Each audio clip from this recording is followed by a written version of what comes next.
all that good stuff. Now, when you undergo a cell cycle in your body, what do we call that? Mitosis. Mitosis. What about the sex cells? Oh, Meiosis. Yeah, meiosis or meiosis.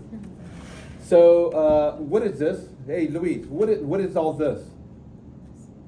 What's consistent of this? That is the majority of the cell life. I wouldn't say life. I would say the working mechanism of the cell cycle. About, I want to say 80 to 90% of this cycle is going to be consistent of this. And you wonder why does the cell cycle consist mostly of interphase versus just mitotic phase? Do you know the conundrum of this question? it's like No. cancer. It's like this. If your body cell is undergoing mitosis all day long, what would happen to that cell? It wouldn't be able to function because you'd just be replicating. No, you have overproduction of that cell. You have what? Cancer. Cancer. You get. If you don't control it, you have what? You have overproduction of that cell. You develop too much of it, and you develop what? Tumor to cancer. So that's the reason why you just go through this stage versus just this stage. So in the mitotic stage, you go through these, mitosis and cytokinesis, and we'll go over that real quickly. But what I want you to do is go over this. This is called the GSG. The GSG means you got gap 1 for growth, because actually this phase is actually a pretty big stage, not equally parted like this. And the S phase, what I want you to get is synthesis. What are you doing in synthesis? Cassidy, what are you doing in synthesis? Do you recall? Is it putting it all together? Barbie? I don't recall. Okay.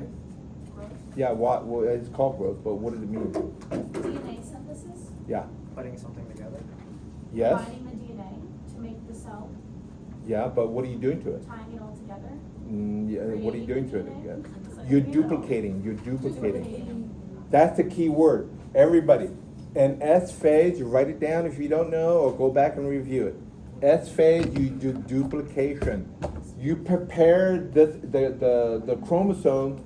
You prepare the chromosome here in the gap 1. Then the synthesis section, you duplicate that chromosome. So you're going to get these chromatids. And then you go to the gap 2, and gap 2 just basically prepares these chromosomes into setting up for mitosis. So it's growing throughout. Yeah. Growth. So interphase, we got this gap 1, mitotic activity, vigorous growth. You got replicated, DNA is replicated, remember the duplication of it. And then gap 2, you prepare for division, and this is the one I didn't mention. Why is this important? What cells undergo gap 0? Oh, Think of what cell don't duplicate all the time. your Your neurons, and your myofibrils. Okay. Myofibrils, when they die. You don't grow myofibrils back. You got thousands of them. Once the myofibro atrophies, that's it. You're gonna have to utilize the other myofibrils. Okay, the cellular component of the muscle. And then you got neurons. When you kill your neuron, like let's say I go to a smoke shop and I ingested all these smoke, and you kill all these neurons, guess what? They're not gonna grow back. All right, so that's gap 0. That's a good example, gap 0. So, but why is this important? And it's again based on cancer.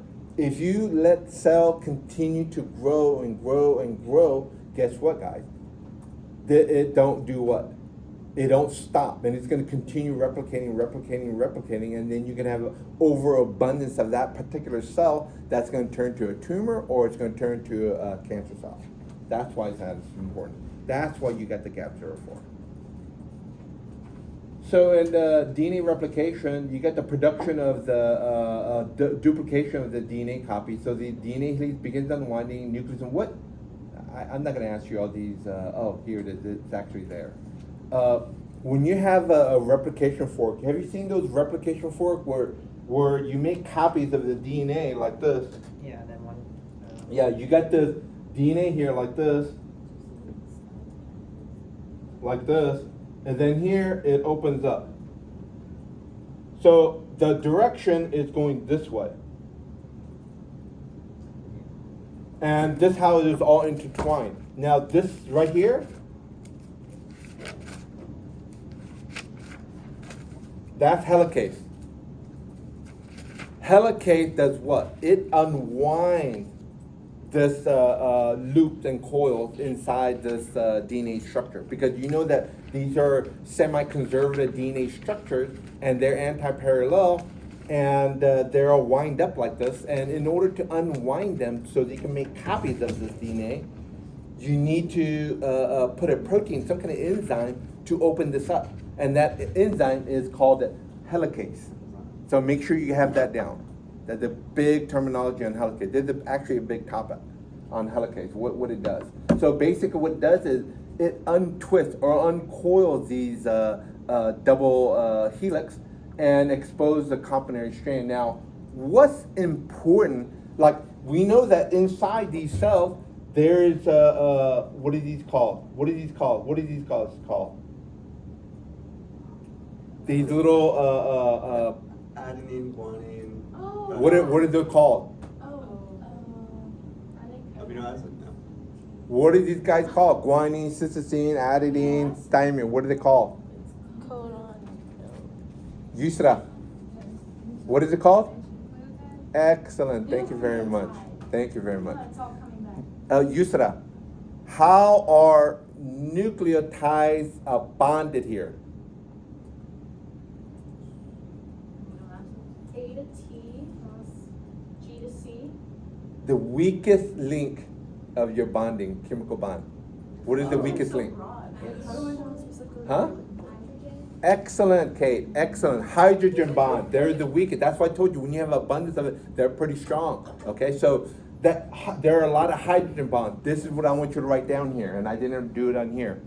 Helicase breaks down hydrogen bond, so they cleave the hydrogen bond in between the nucleotide so they can unwind it at the same time. Then obviously on the side of it, you got these special proteins here like this.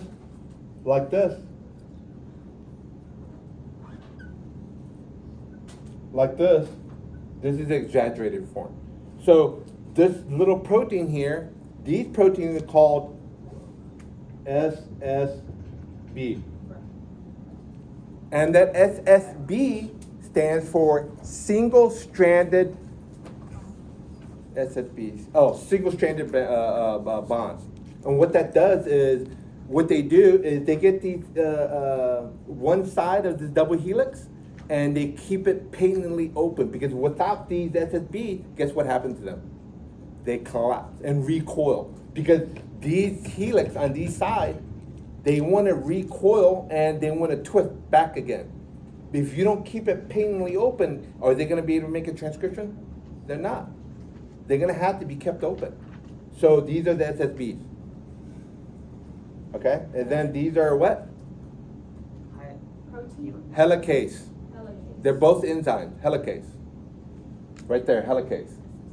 And this one, you don't have to write the name. You just put SSB in there. Helicase and SSB are the Yeah. You need that to make this work. So for the DNA replication. So how would you guys like to draw this in your diagram for your test? Raise your hand. Luis said yes, he can handle it. Right, Luis? What about you, Kate? Yusra? Easy? Okay, so you see this double helix, and these are the complement. You got what complements what complement? Cars to garages, apples to trees. Oh, very good. Can you repeat that again? Apples to trees and cars to garages. Okay, Unless it's excellent. RNA, That's a good because- trick. That's a good trick. That's a good trick. So let's look at this together, guys. So you have G bond with a complement with C, and you get A complement with T. But we know what type of bond? What type of bond? Hydrogen bond. So how many bonds do you see in G and C? 3, excellent, thank you very much. 3 hydrogen bond. What about A and T? 2. 2, excellent. That's gonna be on your MCQ question. I know you guys already mentioned to me, several of you guys already mentioned to me, you guys want more MCQ question on your exam. So what I'm gonna do is I'm gonna propose about maybe 50 MCQ and 50 short answer, okay? Seconded. 100 questions? Yeah. Yeah, okay. So 50% is gonna be MCQ and 50% is gonna be open-ended, and then I'm gonna have diagrams, okay? Like drawing, labeling. Labeling, yeah, labeling, yeah, yeah. So here we have this fork going this way, and it's opening up this way, and you got the new copy and old copy. The reason why they call it semi-conservative is because of this guy. Look, Biggest part of it is look at this. So you got the unwinding, right? You got this unwinding. This is the cell, the double helix that opens up. Now, you want to know why they call it semi-conservative, because this guy. What are these? What is the red versus the black? The black line is the original template line. The red is what? The daughter strand. The new line, right? So that's why it's called semi-conservative, because you have the old with the new. Okay? Semi-conservative as Semi-conservative. opposed to what? Yeah. What's the other one as opposed to, What do you mean? well, how do you use that word? What's semi-conservative? The new strands or the new helix? Yeah, because this is the old strand, and this is the new strand that makes the complementary copy. So you use the word semi-conservative to refer to the new Refer strand to that's this 50-50. idea, yeah. Is there a non-semi-conservative one? No, they're all replicated. They all involve one older. Yeah. That's what they're all semi-conservative. Yeah. Now, going back with this, do you guys want to know DNase polymerase 1, DNase polymerase 2, DNase polymerase 3, polymerase, RNA polymerase 1, RNA polymerase 2, and RNA polymerase 3? They all 6 of these have different function. Do you guys want to go over this stuff? Is it gonna be on the exam? Some of it, not all of it. How about we go over the stuff that's on the exam? Okay, let's look at this here. Before you make a copy or transcription, what do you need? The first thing you need. And I'm gonna write the stuff here, and you guys write it down, what's important, you guys can go back and read it. You need a template. Well, the template's already, that's logical, but what do you need to make the transcription? Number one, what do you need? A code? Oh, You need a primase. And primase is composed from basically RNA polymerase. RNA polymerase. You need that. If you don't have that, guess what? You're not going to make a transcription. One side is going to make a. You see? Look, everybody, look over here. Everybody, look over here. You see this new copy?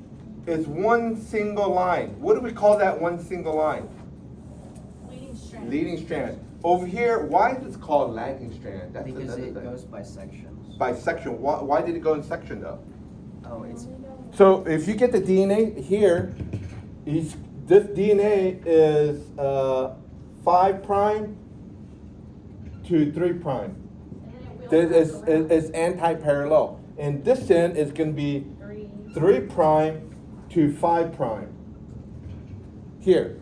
So when the DNA polymerase 3 has a word proofing activity, what it does is making sure you go GCAT, making sure all the complementary action occurs, so you can make a nice protein where it's supposed to be. Now, when it goes this way, when it makes the copy going this way, this is the continuous, the leading strand. It's going to copy in what fashion? It's going to copy in 3 prime to 5 prime. Right? Over here, we have the 5. How are we going to do this? How are we going to make a copy over here? This is the conundrum. We're at a different end. yeah. So what you're gonna do, you're gonna create a promote or primase here and here, and you're gonna make copy going this way. And that's gonna be what? 5, 2, 3. Because that's the only way it runs, 5 to 3. That's the conundrum. And that's DNA polymerase 3. So DNA's polymerase, everybody write this down. This is the next one I want you to write down that you have to know. Is DNA polymerase 1 and 3 has, how do you say, reading proof or proofreading? Proofreading? Yeah. Abilities. Yeah, proof reading activity. Activity. Yeah, because they're enzymes. What they do, if you put G and C, and they put G and A, does G and A complement? No. So they're gonna use enzyme activity, exonuclease, and take that A out, and they're gonna put C in there. But they do make mistake. Every 100 bond, there's usually maybe one mistake. So not perfect, but almost perfect. Just like us, we're trying to be attained perfect, but we're not 100% perfect. Okay, so that's that. They have the polymerase, DNA polymerase 1 and 3 has proofreading activity. So make sure you guys know that for your exam. So basically, what you're doing, you're making a copy. Why do we need to make copies anyway? Because you have a shelf life. No, you need, let's say you cut a skin, you need to make new protein of your skin. To replicate. So yeah, exactly. You're making mitosis, right? And cell cycle. What goes inside the nucleus and copies the DNA? Which protein are we looking at? And that's an RNA. What RNA are we talking about? There's several. I could count 14 different RNAs, but there's only one RNA that goes inside the nucleus, makes a copy of the DNA, and comes out of it. Primates. Messenger RNA. So another one is messenger RNA is the one that goes inside the nucleus, into the nuclear pore, go inside the nucleus, makes a copy of the template to make the protein. You remember, all this stuff, guys, is this. It's all under this.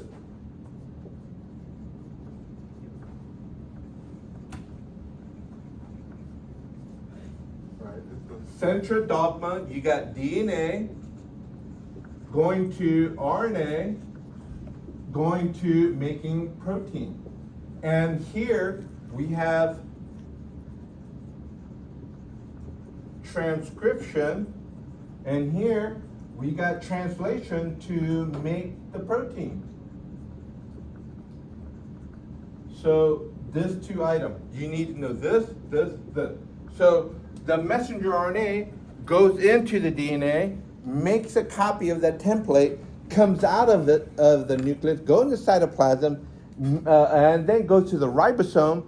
Then the ribosome manufactures the protein. This is all called central dogma. Now the big question is, all this stuff what you're seeing is this right here, the transcription and the translation. What are you gonna do with that information? What are you gonna do with that information? What are you gonna do with that template? That is the question. So basically that's what you're seeing here. And the reason why they're doing this, because in the cell cycle, you're doing the cell cycle is the big umbrella picture of what you're seeing, the little tiny action of these guys. So you need to make protein, so you undergo this stuff to make the protein. This is all part of the transcription. That's what's called DNA replication. All right, so again, the messenger RNA have to go inside where? Nucleus, and makes the copy of the template and leaves the nucleus in the cytoplasm to make the protein, translate into protein. Now, why the RNA, guys? What in our cell, what makes the protein? What synthesized protein?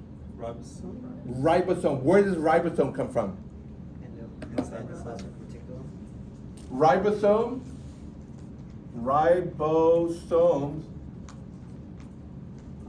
derive from nucleolus in the center of the nucleus. And what do we call that organelle that has these little dots all over around the nucleus? REM. Rough endoplasmic reticulum, or RER. This is where the action of the translation occurs, because we know that rough endoplasmic reticulum makes and synthesizes protein. They make the protein. They make the protein because through this there's a bunch of ribosomes there. We know ribosome is the site where they make the protein. That's where they go to make the protein. I'm not going to go to the biochemistry of how they make it, because you got to know all the tRNA, and you go through the peptidotransferase activity and APE, where they produce a protein, make a long chain of protein. You make the pre-RNA to make the mRNA. But we're not going to go through that. So we're just going to go over this section. What is ribosome? They come from nucleus. We know what mRNA does. We know what the primase does, and they come from this. And what is the DNA polymerase 1 and 3? They do a lot of proofreading activity, because the complementary action of the replication is that you got guanine complementing cysteine, and you got adenine complementing to thymine. Yes? So that's all I want you to know for right now. Are you gonna go into tRNA? No, because if I'm gonna talk about tRNA, then you're gonna do the translational rule of a production of the protein. Yeah. So that's gonna be more confusing for you guys. So we're not doing that. No, because you guys are gonna get confused on it. Yeah. The DNA polymerase is composed of RNA.